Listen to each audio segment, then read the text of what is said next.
नमस्कार दोस्तों, आपका हार्दिक स्वागत है बिब्लोफाइल डिजिटल सेंटर पर। मैं दिनकर राणा हमेशा की तरह आपका स्वागत करता हूं। फिर से नए मॉक टेस्ट के सलूशन के साथ आया हूं और देखते हैं पहला क्वेश्चन क्या है। देखिए, भारत के संविधान में किस देश के संविधान से कोई भी विशेषता नहीं ली गई। भारत ने जब अपना संविधान बनाया बच्चों, ठीक है, भारत ने जब अपना संविधान बनाया तो संविधान अलग अलग जगह से अडॉप्ट किया गया था, अलग अलग विशेषताएं अडॉप्ट की गई थी। हमसे पूछा गया है कि किस देश से, जो ऑप्शन के अनुसार हमें आंसर करना है, और किस देश से अपनाया नहीं गया, ये हमसे पूछा गया है।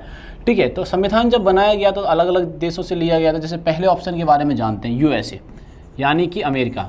अमेरिका को जब हम देखते हैं तो अमेरिका से क्या लिया गया था, लिखित संविधान। लिखित संविधान की जो विशेषता है वो ली जाती है। जैसे कि मैं आपको बता दूं, भारत का जो है विश्व का सबसे बड़ा लिखित संविधान है। ठीक है, दूसरी बात इससे क्या है, मौलिक अधिकार भी लिए गए थे। क्या लिए गए थे बच्चों, मौलिक अधिकार।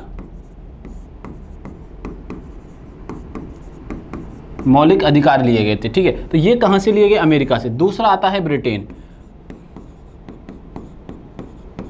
ब्रिटेन आता है, ब्रिटेन से एकल नागरिकता का जो नियम है, एकल नागरिकता हमने अडॉप्ट की है। एकल नागरिकता से मतलब क्या, अगर कोई व्यक्ति राज्य का नागरिक बन जाता है तो वो देश का भी नागरिक बन जाएगा, और देश का नागरिक बन जाता है तो वो राज्य का भी नागरिक बन जाएगा। ऐसे करके हमने जो अडॉप्ट किया ब्रिटेन से किया, लेकिन हमने चीन से कुछ भी अडॉप्ट नहीं किया। इस कारण से हमारा आंसर हो जाएगा चीन। अब आपको मैं कुछ क्वेश्चनों के साथ छोड़ जाता हूँ। आप बताना कि संविधान बनाते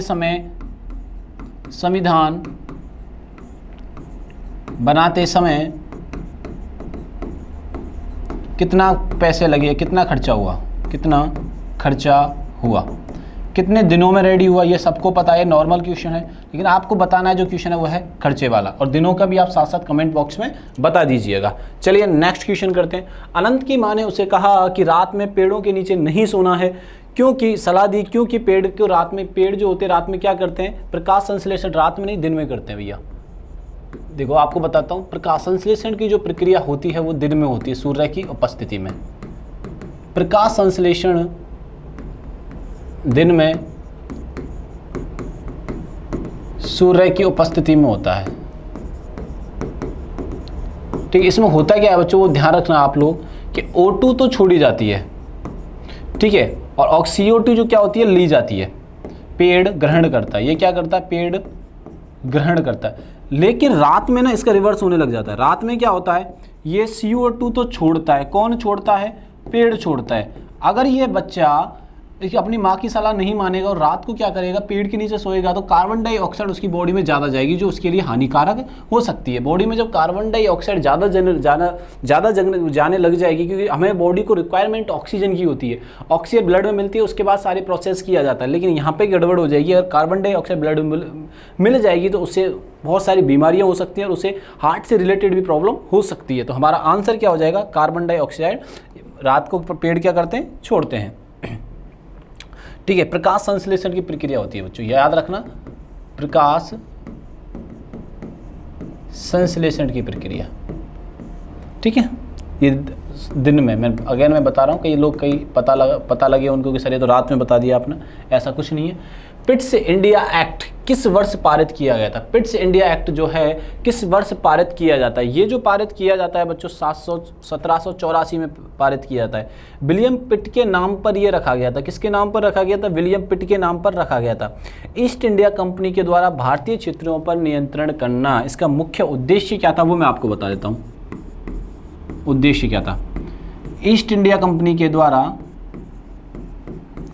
ईस्ट इंडिया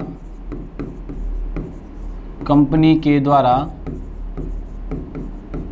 क्या बच्चों, ईस्ट इंडिया कंपनी के द्वारा भारतीय पर नियंत्रण करना। कब होता है ये पारित, 1784 में होता है। और किसके नाम पर हुआ था, ये विलियम पिट के नाम पर हुआ था बच्चों। किसके नाम पर हुआ था, विलियम पिट के नाम से हुआ था। ये बात आप लोग यहाँ से ध्यान रखनी। तो हमारा आंसर आपको पता लग ही गया होगा, 1784। आंसर क्या हो गया बच्चों, 1784।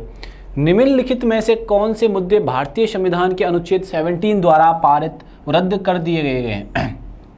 तो अस्पृश्यता, छुआछूत, कौन से रद्द कर दिए बच्चों, अस्पृश्यता।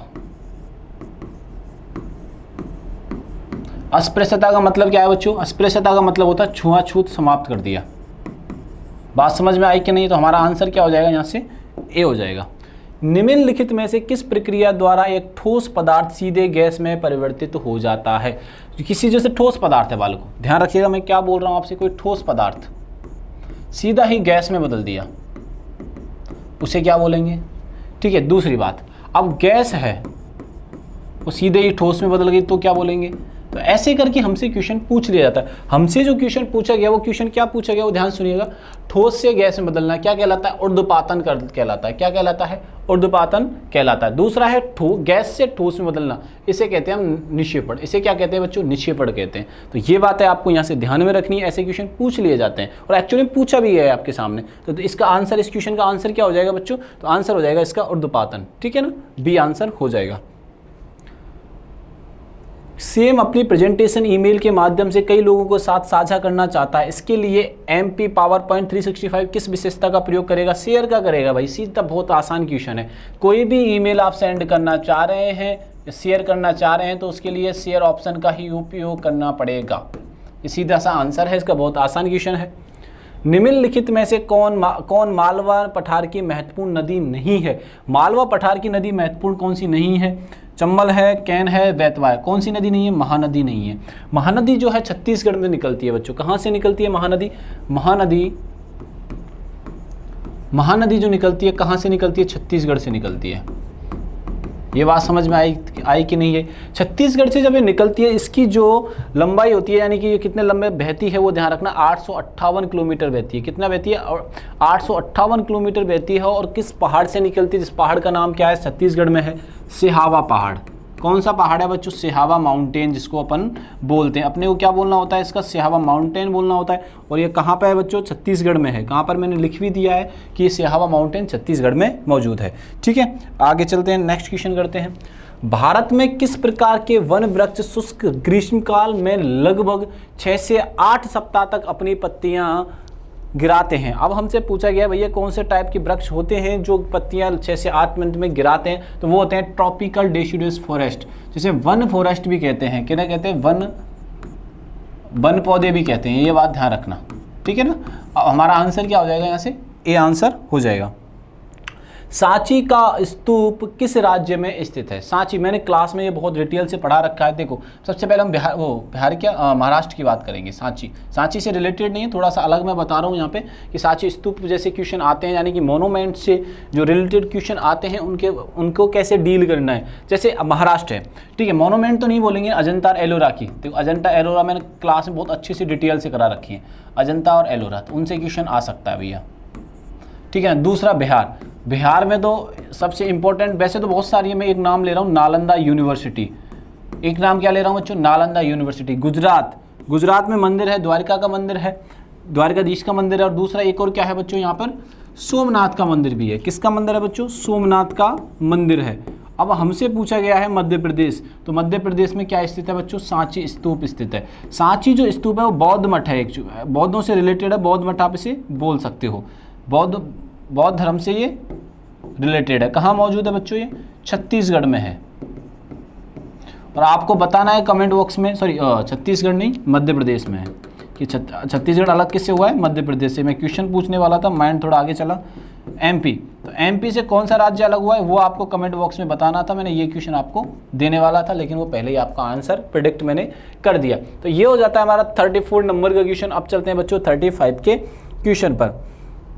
देखिए, ये क्वेश्चन बड़ा गजब का है भाई। ये क्वेश्चन क्या है? मैं ये बोलता हूँ SSC को ऐसे क्वेश्चन थोड़े से नहीं डालने चाहिए। बोले सर ऑथर है, बुक लिखी है, ठीक है, मैं मानता हूँ इनसे भी ज़्यादा अच्छे लोग हैं, अच्छी बुक्स के बारे में लिख रहे हैं। जैसे मैं आप बुक्स, इनसे बढ़िया बुक्स लिख रहे हैं। अभी पहलगाम अटैक जब होता है, पहलगाम अटैक के बारे में बॉलीवुड का कोई भी व्यक्ति आगे चलकर ना तो उसके बारे में निंदा करता है, ना मतलब ऐसा कोई कमेंट नहीं करता जिससे जो पड़ोसी देश है उसको कोई गंदा लग जाए। जो बड़े बड़े एक्टर की मैं बात कर रहा हूँ, जिसमें ये सारे लोग शामिल हैं, विद्या बालन है, रानी मुखर्जी है, शिल्पा शेट्टी एंड करीना कपूर है। इनके अलावा मेल्स एक्टर भी है, जिसमें सलमान खान एक बहुत बड़ी हस्ती है, अजय देवगन एक बहुत बड़ी हस्ती है, अक्षय कुमार एक बहुत बड़ी हस्ती है। इतने बड़े बड़े जो राजनेता नहीं है, जो अभिनय करता है, एक्टर जो हैं, जो इन्होंने एक भी बार उसके बारे में नहीं कहा और हमें इनके बारे में किताबों में पढ़ाया जाता है। वो थोड़ा सा एसएससी को इन पर ध्यान देने की जरूरत है, ऐसे क्वेश्चन ना पूछे जाएं। कई ऐसे क्वेश्चन भी पूछे गए हैं कि भैया हमें बताओ कि ए दिल मुश्किल का ए दिल मुश्किल किसने गाया, ए दिल, एक सॉन्ग है मूवी का, ए दिल मुश्किल मुश्किल सॉन्ग किसने गाया, वो थोड़ा सा एक्सेप्टेबल नहीं है चीज़ें। बच्चा हर एक गाने के बारे में, क्या आपको लगता है कि डायरेक्टर के बारे में, म्यूजिक डायरेक्टर कौन है, सिंगर के बारे में जानकारी रखिएगा। अब एसएससी कहती है कि भैया करंट अफेयर है जानकारी, अरे करंट अफेयर के नाम पर लोगों को बेवकूफ़ बनाने का काम मत करो आप लोग।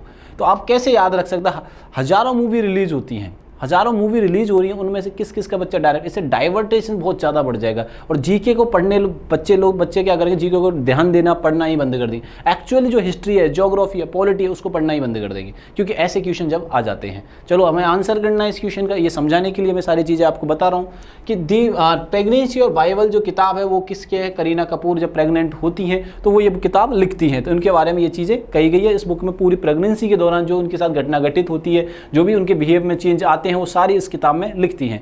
ठीक है, आइए नेक्स्ट क्वेश्चन पर चलते हैं। किसने 1998 में भारतीय राष्ट्रीय कांग्रेस से अलग होने के बाद तृणमूल कांग्रेस की स्थापना की और उसके अध्यक्ष बन गए? देखो कितना जो पॉलिटिशियन जो होते हैं कितने हिपोक्रेटेड होते हैं, पाखंडी होते हैं। जैसे मैं कहूँ, तृणमूल कांग्रेस एक पार्टी है, पॉलिटिकल पार्टी, 1998 में बनती है। 1998 में जब ये पार्टी बनती है तो किससे अलग होती है? कांग्रेस से, भारतीय राष्ट्रीय कांग्रेस से। अभी इंडी जो गठबंधन किया गया था वो किसके मध्य किया गया था? इन्हीं पार्टियों के मध्य किया गया था। अब एक बात बताओ, अगर आप अलग होना चाह रहे हो तो बाद में जोड़ रहे हो, बोला बहुत अच्छी खुशी की बात, लेकिन आपने घर तो दूसरा बना लिया, आपने जगह दूसरी बना ली, विचारधारा दूसरी बना ली। अब आप किस बात से समझ सकते हो कि जो ये ममता बनर्जी हैं कितनी हिपोक्रेटेड हैं? इस बात को ध्यान से देखिएगा आप लोग। बहुत इंपॉर्टेंट चीज़ भी है कि एक बार आप अलग हो जाते हो, फिर से साथ आ जाते हो, फिर अलग हो जाते हो, कि जो देशवासियों की जो भावना है, जो इनसे लोग जुड़े हुए हैं, जो आम जनता है, वो इन पर कैसे विश्वास जताएगी, अपनी सत्ता के लिए कैसे कैसे अपना दल बदलू करते रहते हैं। अभी के गठबंधन के मध्य टूट चुका है, नहीं टूटा, वो उनके बारे में थोड़ा संशय बना हुआ है। तो मैं पहले इस क्वेश्चन का आंसर करता हूँ कि तृणमूल कांग्रेस की जो स्थापना करती है उनका नाम है ममता बनर्जी। ठीक है, जैसे कि भाजपा है, बीजेपी पार्टी है, भाजपा की जो स्थापना की अटल बिहारी वाजपेयी और लाल कृष्ण आडवाणी के द्वारा की जाती है। कांग्रेस की जो स्थापना होती है वो ए.ओ. हुम के द्वारा की जाती है। ये बात अपने को यहाँ से ध्यान रखनी है। पॉलिटिकल पार्टियों से अच्छे खासे क्वेश्चन पूछे जा रहे हैं, इनके संस्थापक कौन है, मैंने 2 से 3 का नाम बताया है, ये बात ध्यान रखिएगा। भारतीय राष्ट्रीय कांग्रेस का कौन है, तृणमूल कांग्रेस का कौन है, बीजेपी का कौन संस्थापक है, और इस क्वेश्चन का आंसर हो जाएगा ममता बनर्जी। एक और क्वेश्चन यहाँ से आता है कि भारत में सबसे गरीब सीएम कौन है? तो ये भी आपको कमेंट बॉक्स में बताना है कि भारत के जो सबसे गरीब सीएम है वो कौन है। ठीक है, ये आपको कमेंट में बताने को भी बता दूंगा, लेकिन आपको थोड़ा अवेयरनेस भी रखनी है कि भारत के सबसे गरीब सीएम कौन है। भारत के सबसे गरीब सीएम कौन है, ये आपको कमेंट बॉक्स में बताना। और फिर बताना दूसरा, अमीर कौन है। ये क्वेश्चन पूछने लायक है, एक्चुअली में पूछना भी चाहिए, तो आप ये कमेंट बॉक्स में बच्चों बताना है। चलिए नेक्स्ट क्वेश्चन पे अपन चलते हैं और देखते हैं नेक्स्ट क्वेश्चन क्या है। निम्नलिखित में से किस खेल प्रतियोगिता फॉर्मेट का कौन सा युग्म सही है? हमसे पूछा गया है कि एक ट्रॉफी का नाम दे दिया गया, पूछा गया है किस खेल से संबंध है। सैयद मुश्ताक अली ट्रॉफी T20 से, विजय हजारे 50 ओवर, दोनों ही सही है। अगर इसकी जगह अगर ये क्वेश्चन ज़्यादा बनाते कि भैया ये क्रिकेट से है और ये फुटबॉल से है, ठीक है, ये भी क्वेश्चन बन सकता था। ये थोड़ा डिफिकल्ट ज़्यादा है कि हमें ये नहीं पता होता कि सैयद मुश्ताक अली T20 से संबंधित है, विजय हजारे 50 से, या इनको मैच करवा भी सकते थे। ऐसे गियर्स के क्वेश्चन अच्छे पूछ लिए, स्पोर्ट्स से रिलेटेड करके कुछ पूछ लिया है, उनमें थोड़ा और घुमाया जा सकता था। और कैसे पूछा जा सकता था कि भैया हमें बताओ, क्रिकेट की अगर बात चली है तो ICC, क्रिकेट को कंट्रोल करने का काम कौन करता है? ICC। इसका हेडक्वार्टर कौन सा है? बोला सर दुबई में है। हेडक्वार्टर कहाँ पे है? दुबई में। अब इससे आपसे पूछ लिया इसके चेयरमैन कौन है, आपसे पूछा जाएगा कि चेयरमैन कौन है, तो चेयरमैन कौन है? जय साहा है। अब भारत में क्रिकेट को कौन कंट्रोल करता है? BCCI करती है। BCCI के चेयरमैन कौन है? रोजर विन्नी है। कौन है? रोजर विन्नी है। ICC की जो स्थापना होती है बालको, ICC की स्थापना होती है 1909 में, नहीं 1908 में होती है, 1907 है, 1908 भी नहीं है, मुझे अभी याद नहीं आ रहा है। और BCCI की स्थापना जो होती है 1929 में होती है, इसे 29 में होती है, और ये 1928 वो 8 में होती है। दोनों सही कर लेना एक बार, ये बात आप लोग यहाँ से ध्यान में रखिएगा। ठीक है, अब आज नेक्स्ट क्वेश्चन पे चलते हैं, दोनों क्रिकेट से संबंधित, तो ये क्या आंसर क्या हो जाएगा हमारा यहाँ से डी होने वाला है। ठीक है, आगे चलते हैं, नेक्स्ट करते हैं। हाँ, एक और क्वेश्चन पूछा बच्चे ने कि सर बीसीसीआई का तो मुख्यालय आपने बताया नहीं, तो ये मुंबई है। बीसीसीआई का मुख्यालय कहाँ पे है? मुंबई में है। भारतीय राष्ट्रीय भुगतान निगम की स्थापना किस अधिनियम के प्रावधानों के तहत हुई है? तो ये अधिनियम जो लगाए भुगतान निपटान प्रणाली 2007 के अकॉर्डिंग इनका भुगतान, मतलब कि ये नियम जो लगाए जाते हैं भुगतान प्रणाली को लेकर ये लगाए गए हैं। ये बात आप लोग यहाँ से ध्यान में रखिए। अब दूसरी बात, जैसे मैं बोलूँ यूपीआई, कभी कभी आपके पता होगा कि भैया यूपीआई पेमेंट करते हैं तो गलत अकाउंट में चला जाता है। यूपीआई पेमेंट जब करते हैं तो गलत अकाउंट में चला जाता है। गलत अकाउंट में जब चला जाता है तो उसके लिए क्या प्रोसेस है मैं आपको बताता हूँ। देखो कि यूपीआई की साइट पे जाओगे आप, जो गवर्नमेंट की अप्रूवल है, ठीक है, उस पर स्क्रीनशॉट जो भी आपके पास अवेलेबल उसे उस पर डाल दोगे। तो मैं आपको ये नहीं बोल रहा हूँ कि 100% पैसा वापस होगा, ठीक है, लेकिन उसमें से कुछ पैसा रिफंड हो जाता है। तो आप यूपीआई से भी, यूपीआई अगर गलत यूपीआई में पैसे जाते हैं तो उसकी आप क्या कर सकते हो, कंप्लेन कर सकते हो और वो पैसे भी वापस आ सकते हैं। ये बात आप लोग यहाँ से ध्यान में रखिए। तो हमारा आंसर क्या हो जाएगा यहाँ से? बी ऑप्शन हो जाएगा। ठीक है, आइए, अर्थव्यवस्था में समाजवादी समाज के संदर्भ में निम्नलिखित में से कौन सा कथन सही है? ये हमसे पूछा जा रहा है। सरकार ये निर्णय लेती है कि किन वस्तुओं का उत्पादन किया है। बिल्कुल सही बात है। देखो, दो प्रकार की अर्थव्यवस्था, एक तो समाजवादी है, कौन सी है बच्चों? समाजवादी है, और एक है बच्चों पूंजीवादी है। पहले समाजवादी, पूंजीवादी और समाजवादी जो होती है वो समाज के लिए सोच रही होती है और सरकार इसको डिसाइड करती है। समाज के लिए कार्य किया जाता है और डिसाइड कौन करती है? सरकार के द्वारा डिसाइड किया जाता है कि किस क्षेत्र में किस तरीके की हमें अर्थव्यवस्था चलानी है, किस तरीके के नियम कानून लगाने हैं अर्थव्यवस्था से रिलेटेड। लेकिन पूंजीवादी में जो बड़े बड़े उद्योगपति होते हैं वो डिसाइड करते हैं कि हमें जनता को देना क्या है, किस के उद्योगपतियों के, पहले ये लिखते हैं, उद्योगपतियों के द्वारा। अब बात समझिएगा, उद्योगपति डिसाइड करेंगे डिमांड एंड सप्लाई। कौन डिसाइड कर रहा है? डिमांड एंड सप्लाई यहाँ पर उद्योगपति डिसाइड कर रहे हैं। और यहाँ पर समाजवादी में कौन डिसाइड करती है? समाज डिसाइड करती है, सरकार डिसाइड करती है कि डिमांड और सप्लाई क्या होगा। अब देखते हैं अगला की वो ऑप्शन पढ़ते हैं। सरकार ही यह निर्णय लेती है कि किन वस्तुओं का उत्पादन किया जाए। बिल्कुल सही है। समाजवाद में माल का वितरण लोगों की आवश्यकता के आधार पर किया जाता है, ना कि पूंजीवादियों की आवश्यकता। जैसे ये लोगों की, समाज की जैसी आवश्यकता होगी उसके अनुसार निर्णय लिया जाएगा। लेकिन यहाँ पे क्या होती है, जो पूंजीवादी लोग चाहते हैं, बड़े बड़े बिजनेसमैन जो चाहते हैं, उनके अनुसार डिसीजन लिया जाता है। तो इसका मतलब ए ऑप्शन भी सही है और सेकंड ऑप्शन भी सही है। तो इससे अपन आंसर क्या हो जाएगा यहाँ से? सी ऑप्शन हो जाएगा। ठीक है, natural language processing artificial intelligence की एक शाखा है जो कंप्यूटर को मानव भाषा में मदद करती है, समझने में, व्याख्या करने में, हेरफेर करने में। तीनों सही है भैया। ठीक है, natural language processing artificial intelligence जो करता है, समझने में करता है, कि व्याख्या करने में और हेरफेर करने में। तो तीनों क्या हो जाएगा बच्चों? ध्यान रखिए, ये आंसर अपना हो जाएगा। निम्नलिखित में से कौन सा कथन सही नहीं है? तो हमसे कथन के बारे में पूछा गया है। पूर्वी घाट का सबसे ऊंचा शिखर महेंद्रगिरी है। भाई ये बात तो बिल्कुल सही है। मैंने कहा ये पूर्वी घाट है बच्चों। देखो मैं हमेशा इस क्वेश्चन को कई बार मैं करा चुका हूँ, यहाँ बोर्ड पे भी करा चुका हूँ, ऑफलाइन क्लासेस ऑनलाइन क्लासेस दोनों में करवा चुका हूँ। ये है बच्चों पूर्वी घाट। ये कौन सा है बच्चों? पूर्वी घाट है। ये कौन सा बच्चों? पश्चिमी घाट है। ये ऊंचा है तो ऐसे ढलान जो है इसका पूर्वी घाट की तरफ है। इसकी सबसे ऊंची चोटी क्या बताई गई? महेंद्रगिरी की। बिल्कुल सही बताया गया है। आगे चलते हैं। पश्चिमी घाट की ऊंचाई उत्तर से दक्षिण की ओर घटती है। नहीं अरे ये तो गलत बोल रहा है भैया। इसकी ऊंचाई जो है घटती नहीं है, बढ़ती है, ये गलत है। आगे देख लेते हैं। पश्चिमी घाट में पर्वतीय वर्षा होती है। बिल्कुल सही बात है। यहाँ पे पर्वतीय वर्षा होती है। बिल्कुल सही बात है। पूर्वी घाट का विस्तार महानदी घाटी से दक्षिण की नीलगिरी तक है। बिल्कुल सही है। तो आंसर हमारा यहाँ से क्या हो जाएगा भैया? बी ऑप्शन हो जाएगा। जो आपको मैंने ऑप्शन समझाया है इसके अकॉर्डिंग बी ऑप्शन है। ये बात आप लोग ध्यान रखना। The height of western Ghat progressively decrease from north to south. ये बात आप लोग यहाँ से ध्यान रखना। और एक और चीज़, ये टूटा फूटा घाट कहा जाता है। पूर्वी घाट जो कहा जाता है वो टूटा फूटा घाट कहा जाता है। क्या कहा जाता है? टूटा फूटा घाट कहा जाता है। क्यों कहा जाता है टूटा फूटा घाट कहा जाता है? इतनी सी बात समझ में आई कि नहीं है? टूटा फूटा घाट कहा जाता है, किसको कहा जाता है? तो ये कहा जाता है पूरी। पश्चिमी घाट एक मजबूत घाट है, और ये पुराना घाट हो रहा है कि टूटा फूटा टूटी पुरानी चीज़ ही जब उसका रिपेयरिंग टाइम से नहीं हो रहा तो पहाड़ों की तो क्या ही रिपेयर होंगी, तो बहुत समय के बाद वो टूटने लग जाते हैं। इसमें आपसे पूछा जाएगा पूर्वी घाट और पश्चिमी घाट में पुराना कौन सा है, तो वो कौन सा है? पूर्वी घाट ओल्ड है या पुराना घाट है या प्राचीन घाट है? क्या बोलेंगे इसको? प्राचीन घाट है। तो आप इसके ठीक अपोजिट इधर कर दीजिए, ये टूटा फूटा ये सही तरीके से बना हुआ है, ठीक है, पुराना नहीं है, ये नया है, नवीनतम है। ये कैसा है?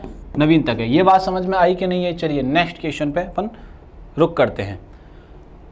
भारत दालों का उत्पादक है, दालों का उपभोक्ता। भारत दालों का सबसे बड़ा उपभोक्ता भी है, भारत दालों का सबसे बड़ा बेचने वाला सेलर भी है। ये तो दोनों के दोनों के आंसर सबसे बड़ा, यानी दालों का सबसे बड़ा उत्पादक है, सबसे बड़ा उत्पादक है और सबसे बड़ा उपभोक्ता भी है। बात समझ में आई कि नहीं है? तो आंसर हमारा क्या हो गया बच्चों? डी आंसर हमारा हो जाएगा यहाँ से। तो ये बात आप लोगों को यहाँ से ध्यान में रखनी है। बात समझ में आ रही है कि नहीं आ रही है? चलिए नेक्स्ट क्वेश्चन पे चलते हैं। निम्नलिखित में से कौन सा पादप जगत का उपसमूह नहीं है? थैलोफाइटा भी है, एंजियोस्पर्म है, टोरिडोफाइटा है, तो हेमिकोरिडेटा नहीं है। ये बात आप लोग ध्यान रखना, ये नहीं है। चलिए नेक्स्ट क्वेश्चन करते हैं। भारतीय मानक ब्यूरो किस केंद्रीय मंत्रालय के तत्वाधान में कार्य करने वाला एक वैधानिक निकाय? हमसे पूछा जा रहा है कि भैया भारतीय मानक ब्यूरो जो है किसके अधीन में कार्य करता है, ये हमसे ये पूछा जा रहा है। तो हमसे पूछा गया है कि मिनिस्ट्री ऑफ कल्चर या consumer affairs food and public distribution के रूप में ये काम करता है। तो हमारा आंसर क्या हो जाएगा यहाँ से? डी आंसर हो जाएगा बच्चों, ध्यान रखिएगा। ये बात समझ में आई कि नहीं है? इतनी सी, ठीक है जी, डी आंसर हमारा हो जाएगा। अब देखते हैं आगे, नेक्स्ट चलते हैं, आ जाइए। दिल्ली के प्रसिद्ध लोहे स्तंभ का निर्माण किस वंश के शासक ने करवाया था? बहुत प्राचीनतम है ये, ठीक है, 7 से 10 मीटर की इसकी लगभग हाइट है। तो ये जो बनवाने वाले व्यक्ति था वो कौन सा था? गुप्त एम्पायर का व्यक्ति होता है, ठीक है, गुप्त एम्पायर के द्वारा बनवाया गया था लोह स्तंभ। ये बात आप लोग यहाँ से ध्यान में रखिएगा, ठीक है। नेक्स्ट क्वेश्चन पे चलते हैं, आइए। निम्नलिखित में से कौन सा त्योहार एक महान बौद्ध संत जो चोखावा के जन्मदिन का प्रतीक है? वो कौन सा है? गलदान नापचोट। कौन सा है बच्चों? गलदान नापचोट। ये बात भी आप लोग यहाँ से ध्यान रखना। दूसरी एशियाई योगासन चैंपियनशिप कहाँ आयोजित की जा रही है? वो की जा रही है बच्चों नई दिल्ली में। कहाँ की जा रही है बच्चों? नई दिल्ली में जा रही है। ये बात समझ में आई कि नहीं आई? अब अगला भी करंट अफेयर का क्वेश्चन है, देखते हैं उसका आंसर क्या है। ISSF विश्व कप 2025 में 10 metre air pistol mix team स्पर्धा में इंद्र सिंह सुरुचि और सौरभ चौधरी की भारतीय जोड़ी ने किस देश को हराकर स्वर्ण पदक जीता है? तो ये जीता भाई साहब चाइना।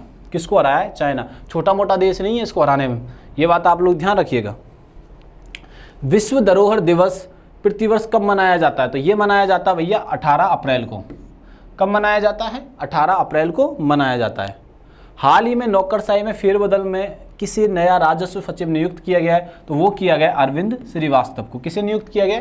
अरविंद श्रीवास्तव को किया गया। ऐसे करके हमने CGL के 25 क्वेश्चंस किए, एनालिसिस किए। आपको वीडियो अच्छा लगा है तो शेयर करना ना भूलिएगा और चैनल को सब्सक्राइब करना ही करना है। तब तक के लिए थैंक यू, धन्यवाद और अपना ध्यान रखिए आप लोग।